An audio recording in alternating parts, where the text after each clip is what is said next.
भारतीय टीम थोड्याच वेळात मुंबईमध्ये दाखल होणार आहे। टीम इंडियाच्या स्वागतासाठी मुंबई सज्ज झाली आहे। संध्याकाळी नरिमन पॉइंट ते वानखेडे स्टेडियमवर ओपन बस मधून ही रॅली काढली जाणार आहे। मुंबईतल्या वानखेडे स्टेडियमवर आतापासूनच चाहत्यांनी गर्दी करायला सुरुवात केली आहे।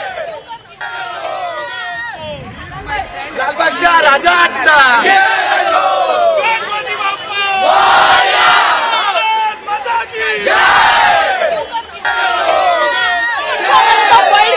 भारतीय संघाने जिंकलेला आहे। आपण बघतो की या ठिकाणी जे आहे ते बघायला मिळतोय। जो क्रेज या ठिकाणी बघायला मिळतोय। काय सांगाल, कारण आज या ठिकाणी सगळ्यांसाठी महत्त्वाचा दिवस आहे। आनंद आहे चेहऱ्यावर प्रत्येकाच्या दिसतो। पूर्ण दुनियासाठी सगळ्यात महत्त्वाचा दिवस आहे आज, कारण टीम इंडिया वानखेडे स्टेडियमवरती येणार आहे।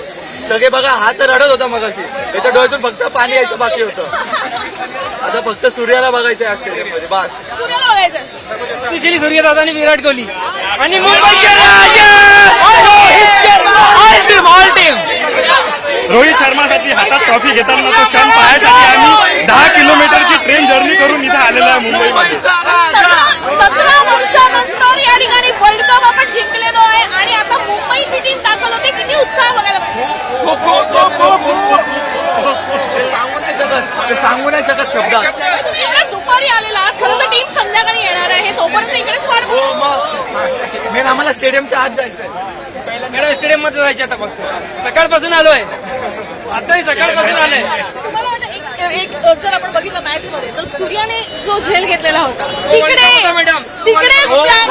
वर्ल्ड कप होता मॅडम, तो कॅच नव्हता, तो पूर्ण वर्ल्ड कप होता आमच्या 140 कोटी लोकांसाठी।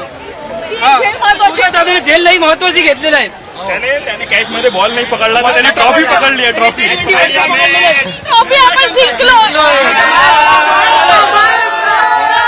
सूर्या दादांनी जर तो बॉल सुटला असता तर बॉल नसता सुटला, ते ट्रॉफी सुटली असती।